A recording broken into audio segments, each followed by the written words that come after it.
இந்த மலையாள மனோரமா அந்த நிகழ்வு அதில் ஆன்லைனில் வந்து லக்ஷ்மி சுப்பிரமணியம் த வீக் பத்திரிகைக்காக 2 கேள்வி கேட்டாங்க. அதில் ஒரு கேள்வி என்னன்னா, உங்களை வந்து 30 வயதிலிருந்து 60 வயது அந்த வயதுக்காரர்கள் அதுக்கு மேலே உள்ளவர்களுக்கும் உங்களை எல்லாருக்குமே தெரியும். கமலஹாசன்னா தெரியாத ஆளே கிடையாது. நீங்கள் அவ்வளோ பாப்புலரான பர்சன். உங்களை வந்து ஜென்சி கிட்ஸ்னு சொல்லக்கூடிய இப்போ 2000 அந்த வருஷத்தில் பிறந்தவங்களை வந்து உங்களை என்ன மாதிரி அவங்க வந்து ஞாபகம் வச்சுக்கணும். விக்ரம் அந்த மாதிரி ஞாபகம் வச்சுக்கணுமா? விக்ரமில் வந்து அந்த மீசையை முறுக்கிட்டு நடந்து வருவீங்க கிளைமேக்ஸில், அதை ஞாபகம் வச்சுக்கணுமா? அல்லது அன்பே சிவமா, குணாவா, அந்த படமாக ஞாபகம் வச்சுக்கணுமா அப்படின்னு கேட்டாங்க.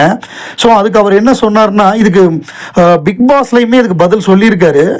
இப்போ வந்து என்ன சொன்னார்னா, இதை பொறுத்தவரையும் நான் என்ன நினைக்கிறேன் அப்படிங்கிறத விட அவங்க வந்து முடிவு பண்ணிடுவாங்க. நான் நினைக்கிறத வந்து அவங்க முடிவு பண்ணணும்னு அவசியம் கிடையாது. பட் அவங்க முடிவு பண்ணுறது வந்து எதா வேணால் இருக்கலாம். அது வந்து விக்ரம் அவங்களுக்கு பிடிச்சிருக்கலாம், அல்லது வந்து பழைய படங்கள் அன்பே சிவம், குணா பிடிச்சிருக்கலாம்.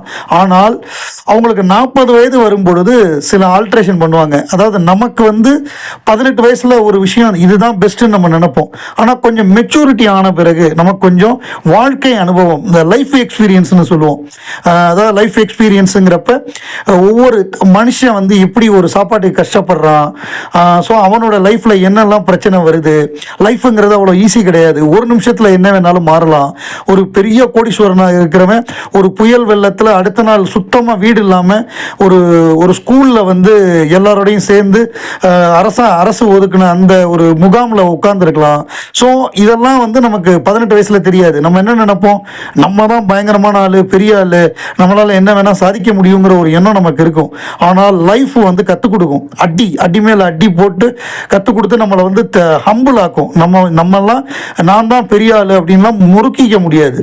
அதாவது நம்ம தன்னம்பிக்கையோடு இருக்கிறது வேற, திமிரா இருக்கிறது வேற. அது லைஃப் கற்றுக் கொடுக்கும். திமிரெல்லாம் இருக்கக்கூடாது, மற்றவர்கள் கஷ்டப்படுறதை பார்த்து நம்ம வந்து வருத்தப்படணும், சக மனுஷனுக்கு இது பண்ணணுங்கிறதெல்லாம் லைஃப் கற்றுக் கொடுக்கும். அதை நம்ம 40 வயசில் நம்மளுடைய சாய்ஸ் வேற மாதிரி இருக்குங்கிறத ரொம்ப அழகாக அவருடைய ஒரு பதிலில் வந்து எவ்வளவு மிகப்பெரிய ஒரு விஷயத்தை நமக்கு கற்றுக் கொடுக்குறாரு பாருங்க.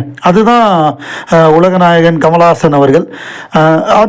இந்த பதில் வந்து நமக்கு நிறையா திங்கிங், ஒரு நிறைய புத்தகத்தை படித்தா எந்த அளவு நம்ம உள்ள பூந்து நம்ம யோசிப்போமோ அந்த மாதிரியான ஒரு சிந்தனையை ஏற்படுத்தி விட்டார்.